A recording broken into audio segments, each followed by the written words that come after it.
Kami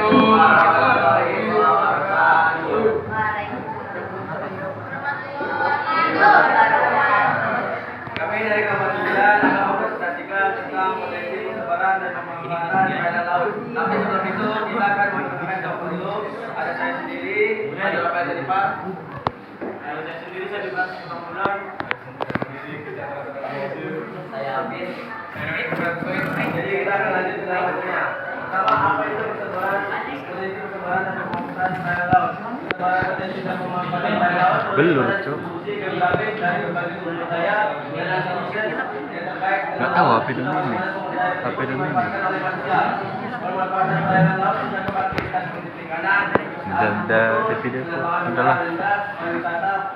Pariwisata bahari, transportasi laut, dan mengambil listrik tenaga laut, dan masih banyak lagi. Pemanfaatan ini dapat bervariasi di berbagai wilayah tergantung pada kondisi lokal dan regulasi pemerintah. Cuma kita akan fokus pada tiga utama, yaitu budidaya laut, wisata, dan kawasan tambang. Pertama, budidaya laut. Budidaya laut itu adalah salah satu posisi sumber daya laut yang dimiliki Indonesia. Budidaya laut meliputi perikanan tangkap dan perikanan budidaya. Perikanan tangkap dan perikanan budidaya dapat meningkatkan pendapatan para nelayan dan dapat memberikan kontribusi pada perekonomian nasional. Budidaya laut meliputi ikan hias, rumput laut, dan kepiting dan pengembangan lain. Ada beberapa kondisi geografi yang mendukung potensi budidaya laut, seperti gas pantai, kedalaman dan topografi laut, suara laut, salinitas dan kualitas air, arus dan gelombang air, aksesibilitas dan infrastruktur. Nah, contoh spesifiknya ada di depan, seperti pulau di Indonesia Timur ini cocok untuk jadi budidaya rumput laut dikarenakan pantainya yang dangkal. Sedangkan di pantai selatan Jawa dan Sumatera itu digunakan untuk budidaya ikan dikarenakan dalam. Sedangkan perairan Kalimantan dan Sulawesi itu cocok untuk budidaya udang. Selanjutnya potensi objek wisata akan dibacakan oleh Abid.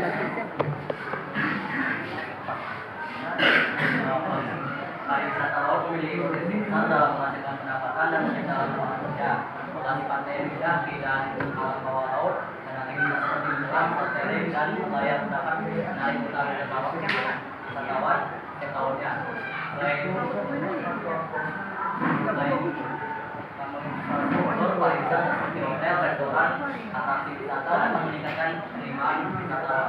Karena ada pantai dan pantai umum. Terus yang kondisi geografi ada pantai yang indah dengan pasir putih atau batu yang dapat menarik wisatawan untuk berenang, sepeda, pada pantai atau hanya menikmati suasana tenang. Pulau-pulau terpencil dengan keindahan alam liar dapat menjadi tempat yang menarik bagi hiburan, selam atau hiking.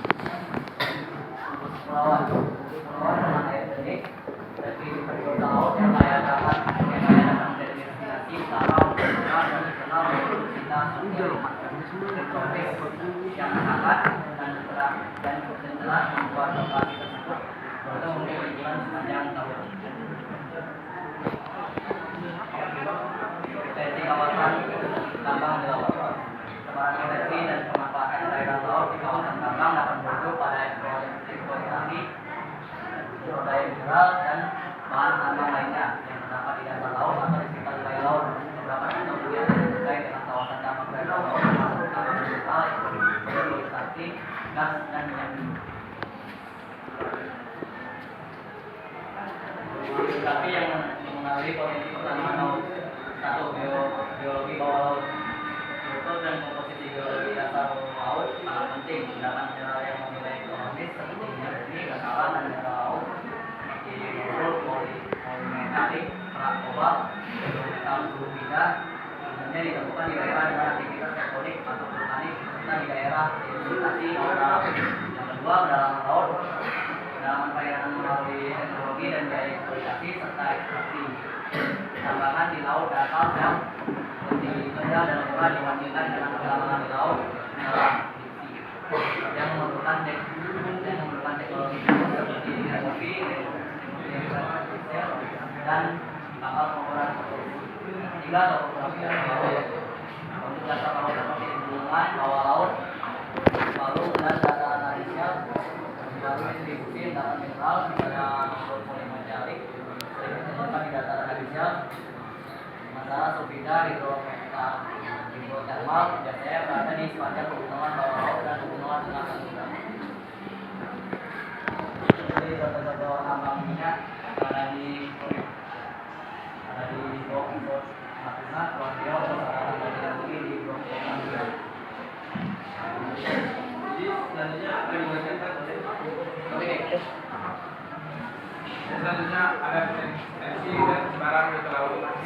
laut Indonesia pencapaian laut pesisir Samudra Indonesia yaitu 5,8 juta kilometer persegi. Nah, dalam laut ini tersimpan banyak sekali kekayaan alam yang luar biasa masif. Potensi laut tidak hanya berupa ikan saja, tapi juga terdapat tambang minyak, bumi, emas, nikel, dan lainnya yang terdapat di bawah permukaan laut kayak lain dari sumber daya laut berupa mangrove, terumbu karang, dan lainnya. Salah satu potensi sumber daya laut yang telah lama dimanfaatkan penduduk adalah sumber daya perikanan. Nah, laut di Indonesia memiliki angka potensi lestari sebesar 6,4 juta ton per tahunnya. Hasil lestari adalah potensi penangkapan ikan yang masih memungkinkan ikan yang tangkap tidak akan mengurangi populasi ikan yang ada. Dengan aturan tanggal jumlah tangkapan yang diperbolehkan dalam lesen pada potensi lestari tersebut setelah 20% dibanding dengan 5,2 juta ton per tahunnya. Faktanya jumlah tangkapan ikan Indonesia sudah mencapai 5,2 juta per tahun, yaitu sebesar hal ini merupakan peluang untuk meningkatkan jumlah tangkapan yang diperbolehkan, yaitu sebesar 320.000 ton per tahun. Jika dibandingkan sebarat potensi ikannya, Indonesia sebagai barat dengan rata-rata kedalaman 10 meter, jenis ikan yang ditemukan adalah ikan oelagis kecil. Kondisi ini sedikit berbeda dengan kawasan Indonesia Timur yang kedalaman lautnya mencapai 1 meter. Di pantai utara Pulau Jawa banyak sekali yang mengembangkan usaha seperti tambang. Selanjutnya akan dibacakan oleh Tadi. Saya akan membacakan batas laut teritorial. Definisi batas laut teritorial. Batas laut teritorial adalah wilayah laut yang berada di bawah wilayah selatan. Suatu negara pantai yang lebarnya 12 mil laut diukur dari garis pangkal. Contoh batas laut teritorial. Indonesia. Laut teritorial selebar 12 mil laut dari garis pangkal mencakup perairan di sekitar pulau-pulau. Jepang, laut teritorial selebar 12 mil laut dari garis pangkal mencakup laut Jepang, laut Timur Cina, dan Samudra Pasifik. Jepang, laut Inggris, laut teritorial selebar 12 mil laut dari garis pangkal mencakup laut utara, Selat Inggris, dan laut Irlandia. Selanjutnya akan dibacakan oleh Kristianto.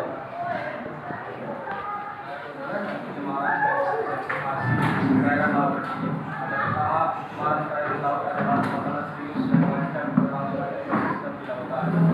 Ini adalah beberapa jenis populasi yang umum terjadi. Yang pertama adalah laut yang dilakukan di balik industri. Yang kedua ada pencemaran pada limbah domestik dan pertanian.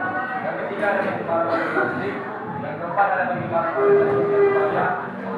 Yang kedua, konservasi perairan laut adalah upaya melindungi dan menjaga kelestarian ekosistem laut. Jadi ini beberapa langkah untuk konservasi perairan laut.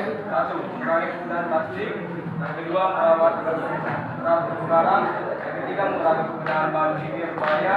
Yang keempat, membuat undang kebijakan pemerintah yang mendukung konservasi laut.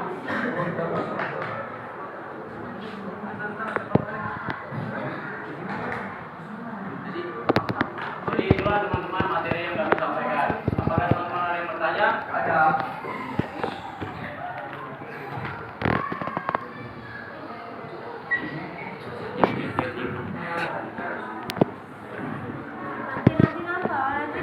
Nanti dimasukin ya. Apakah teman-teman ada yang bertanya? Iya loh, masih panjang.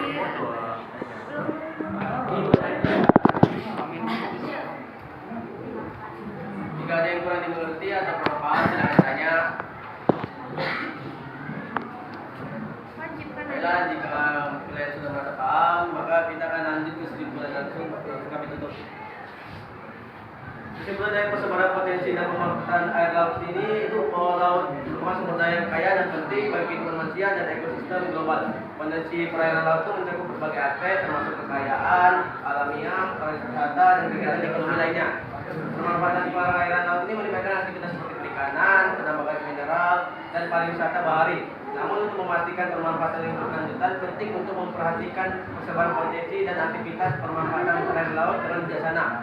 Hal ini melibatkan pemahaman yang mendalam tentang distribusi geografis sumber daya dan ekosistem laut, serta pengelolaan yang bertanggung jawab untuk meminimalkan dampak negatif terhadap lingkungan dan masyarakat lokal.